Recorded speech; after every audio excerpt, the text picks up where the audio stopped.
folks. Welcome to episode 168 of the Wealth on Any Income podcast. This is where we talk about money tips, techniques, attitudes, information, and provide inspiration around your business and your money. I'm your host, Rennie Gabriel. In past episodes, we spoke about how to understand the numbers from your business, how to measure the level of pleasure based on where you spend your money, and how to track your money in 5 to 10 seconds. What determines how close you are to complete financial choice, and how to run your business without being in your business. Last time, we had Miriam Rose Cohen, a career counselor who takes you from a career that you're unhappy with to one that brings you joy. And today we have as our guest, Andrew Winnett. Andrew is a dynamic professional excelling in finance and Hollywood producer of impactful films like The Retirement Deception and The Baby Boomer Dilemma. He showcases creative brilliance in the entertainment industry. Andrew, welcome to the Wealth on Any Income podcast. Thanks for having me, Rennie. Glad to be here. So let's start with the first question. Okay. Tell me more about the work you do and why you do what you're doing. Sure. Okay. Well, so the name of my company is Retirement Renegade. We're renegades. We will not lose your money. We will not charge you fees. We will not dress in a three-piece suit. I've been there, done that for years. And but we're really world-class when it comes to tax planning, income planning, and making sure our clients never run out of money before they run out of life. So that's what we do. The reason why we do it is because my mom found herself in a financial pickle when my father passed away at the young age of 45. Ooh. And she made some really bad mistakes with her financial advisor. This was right around the global financial crisis. I was actually working at Wells Fargo during the time. I was kind of part of the problem, Rennie. I was the guy saying, oh, dude, you got to invest in this stock. We said dude and bro a lot in California. It just means friend. But dude, you got to invest in this stock, and it's going to go to the moon. And I was so confident about this particular stock. And when the global financial crisis hit and everybody lost on average of about 40%, that stock didn't lose 40%. That stock went to zero. And I had the pain of having to look my friends and family in the eyes and tell them, I am so sorry, I was wrong. And but by the grace of God, Rennie, I was little, I was micro, I was just dipping my toes into that world. But the guy next to me at Wells Fargo, he was big time. And this dude had like 200 clients. And I got to see good people in their 70s and 80s that were living the dream previously, going to Rome whenever they wanted, hanging out with the grandbabies, going out to lunch every day. All of a sudden, they knew they were going to have to go back to work. And they were ready to physically fight this advisor next to me. And I saw the devastation of what the market can do. And I just knew there had to be a better way. There had to be a way where you could participate in market upside, but be insulated from downside risk. There had to be a way where you didn't have to pay so much in stinking fees.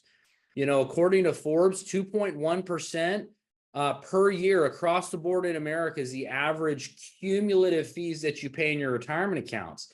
1 to 1.5 will go to the advisor, and the rest is expense ratios and account fees. There had to be a way where people wouldn't run out of money. Right now in America, according to the National Bureau of Economic Research, about 1 out of 2 Americans are running out of money before they run out of life. And so these were the problems that we wanted to solve, along with the tax problem, along with long-term care and Medicare and the whole thing. It's a big puzzle.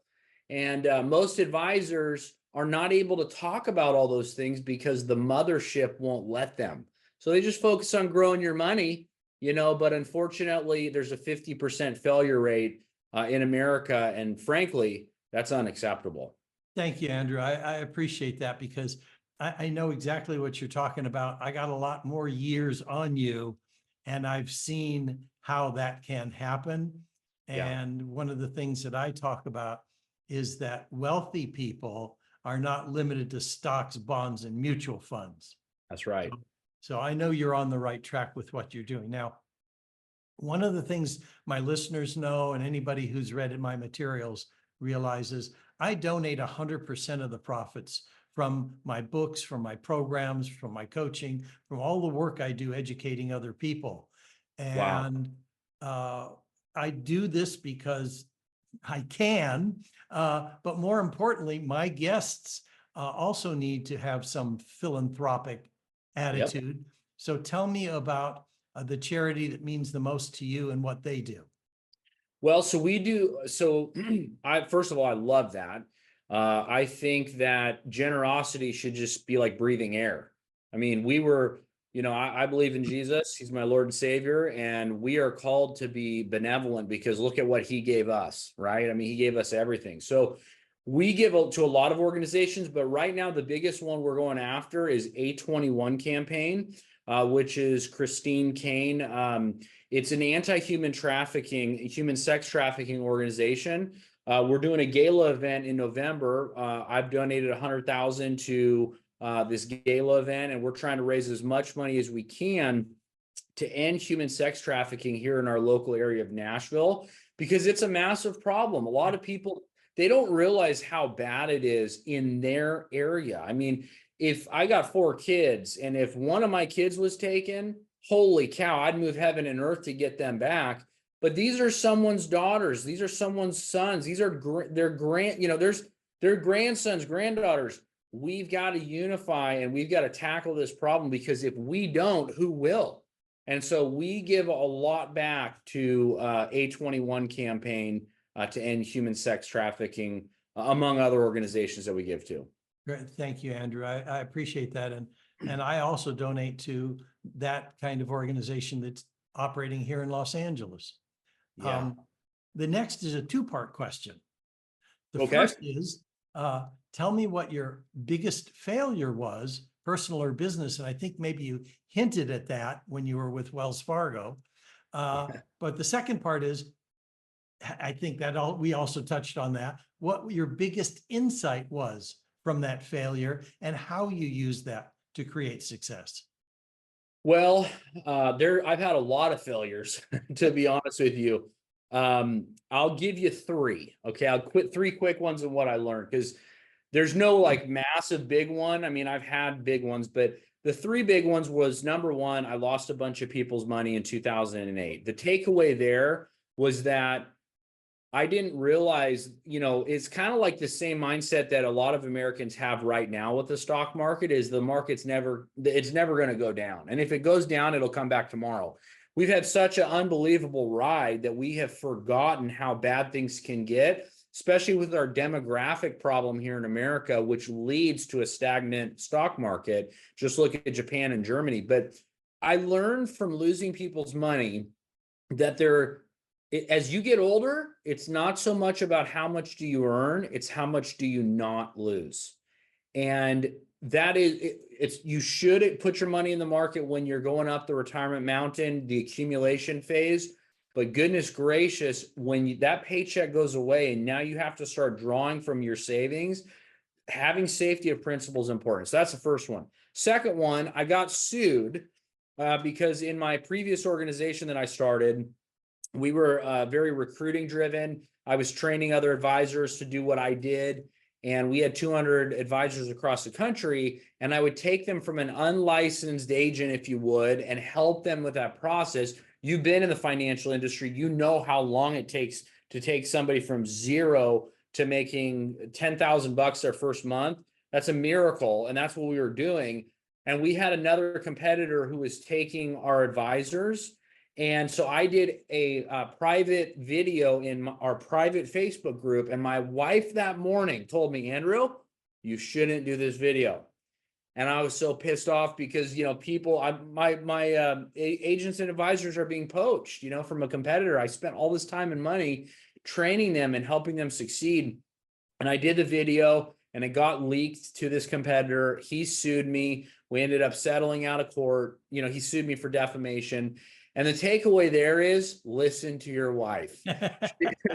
Though I don't know what it is about women, but God gives women discernment. Even if they can't articulate why, you got to listen to them, man. I could have avoided a lot of headaches. And then the third one, this is back in the day. I started a rattlesnake removal company in California. I think you know where this is going, right? Yeah. And I learned this from this guy who was doing so well, catching rattlesnakes in California. He's making $450 an hour. I'm like, dude, I can catch rattlesnakes. And so I started it. But here's the thing. I never had enough momentum to make it a full-time position. So it was kind of a hindrance because I had to have another job. And when I get the phone call, it was hard for me to break away. And so whatever you're setting out to do, there has to be a big enough opportunity to actually make a living in it. And I wasn't solving a big enough problem for enough people. It's a fun little story, but yeah, so I had a rattlesnake removal company for a little while, but it wasn't big enough to make it. So those are the three ones that came to my head. Okay, well, those are fun ones, and I appreciated hearing those. Well, this is guesswork on my part, but I'm going to ask the question anyway. Sure. And even my listeners can probably figure out what this answer will be. But what benefit, goal, objective, or outcome do people achieve who follow your advice? And give me an example or a case study or a story to illustrate that. Yeah. So what we try to do is we try to look at all the angles of retirement. It's not just about your money growing. That's important. But what about estate planning? What about long-term care? What about tax planning? What about income planning, longevity risk, Medicare, Social Security optimization, all of those factors. So when we take on a retirement account, we have minimums at our firm for a reason, because we try to offer that white glove Ritz-Carlton service that they deserve. And if you go online to Google and Better Business Bureau, I'm pleased to say, Rennie, we have the highest reviews of any financial advisor in the entire state of Tennessee. And there are thousands of advisors. Now, we have clients across the country. We work in all 50 states. But when we take a client, number one, we're looking at taxes. So we, on average, save our clients about $250,000 in taxes over their lifetime and whatever's left behind to their children. I had a client last week, a little bit of a higher client. We saved him $500,000, and we didn't even convert most of his pre-tax accounts. Right now, taxes are on sale. Taxes are going to go up in 2 years, probably about 30%. If there was ever a time to look at tax planning, it's now. So what we do is we also make sure that our clients will never run out of money, no matter how long they live, guaranteed, and that it factors in a very realistic inflation rate. Inflation is a problem, and I hate to say it, it's not going away anytime soon. And then finally, not to be long-winded, because you can tell, hopefully I've got the gift of gab and I can just go and go, but Social Security is headed for a cliff. Olivia Mitchell, in my first movie, who's the foremost expert of Social Security, not just in America, but in the world. Other countries have their own pension plans. They don't call it Social Security, of course. But she talks about how we're so wildly underfunded with Social Security. We have such a booming elderly population. They call it the silver-haired tsunami. We don't have enough taxpayers to cover the rising costs of Social Security, disability, Medicare, and Medicaid. And in 2033, as it stands today, Social Security will be cut by 1/3 across the board. And that is going to devastate millions of Americans that are dependent on Social Security. So what we do for our clients is we set up something that we've termed the Social Security Stopgap Fund. And what it does is it's a bucket of money that grows, and it grows around 8%, by the way. It's pretty strong, and you can't lose money in it. If and when Social Security happens to be cut by 1/3, this thing kicks on, and our clients will experience zero standard of living reduction. And in many cases, it'll actually be more than what they were earning in Social Security. Now, if for some reason we solve this problem and we fund it correctly, well, that's just a raise for them. But many advisors are not, in fact, I'd venture to say 98% of advisors don't talk about that problem that's coming and looming, and they're doing their clients a massive disservice because they're either ignorant and don't know about it, or they're purposefully not telling their clients about what's coming, and that's unacceptable. And my guess is it's mostly uneducated, ignorant about that looming problem. I agree. So let me ask you two more well, one more question that's really important. Okay. People who are listening to this will want to get a hold of you, but I want to know if you've got some free resource that they can get that will also connect them to you. Yeah, so I've written 4 books. I'm just finishing up my 3rd Hollywood film that's coming out this month. And then I'm on the radio every single weekend. I'm on NBC every weekend as well. I have 3 books and a movie completely free for all of your listeners. All they have to do is go to nomorelosingmoney.com, nomorelosingmoney.com. They can see the 3 books. The Joseph strategy. So I believe Joseph in the Bible was the greatest financial advisor to ever live. There's that old saying, if it's new, it's not true. And if it's true, it's not new. This is 3,500-year-old wisdom that has stood the test of time. I built my entire firm off of it. The Joseph strategies included, we got her safe retirement. This is a crazy statistic, but 4 out of 5 men will die married, whereas 4 out of 5 women will die single, divorced, or widowed. I don't know what it is about us guys, but we die first. Maybe we eat too much hot chicken. Maybe we're doing backflip gainers off ladders too much. We're, playing hot potato with dynamite. We die first, right? And when we die, the women are more vulnerable to making big mistakes financially, just like my mom. And so this is 7 strategies for women to retire safely and comfortably. And then finally, the 3rd book, it's called Escape to Tennessee. And it's basically the pros and cons of retiring in Tennessee. A lot of people are moving here from the blue states, if you would. And it talks about the benefits and the drawbacks of Tennessee. And honestly, it's a really wonderful place to retire. And then finally, the movie that I'm going to give everybody, this is called The Retirement Deception. My mom's in it. I'm in it. And we just basically interview people across the country about, hey, you've got a pretty insane retirement. What did you do to obtain that? What are you invested in? What did life look like before and after? It's a wonderful film. We didn't pay anybody anything. We didn't give them any sort of script. They're just trying to tell people about what they did that's working. So all that is yours, nomorelosingmoney.com, and you can get those free resources.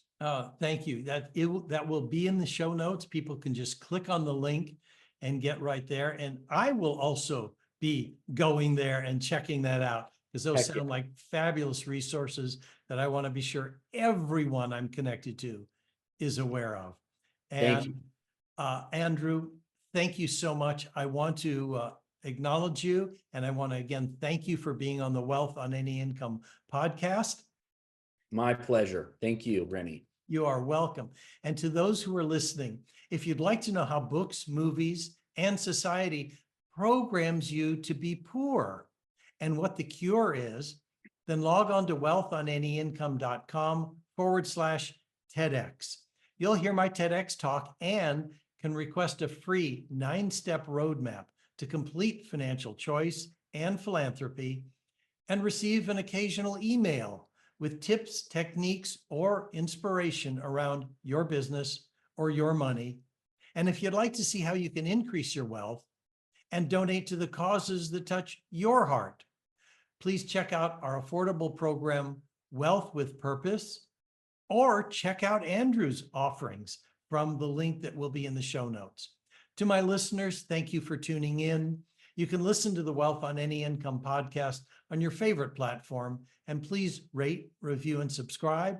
Until next time, be prosperous. Bye-bye for now.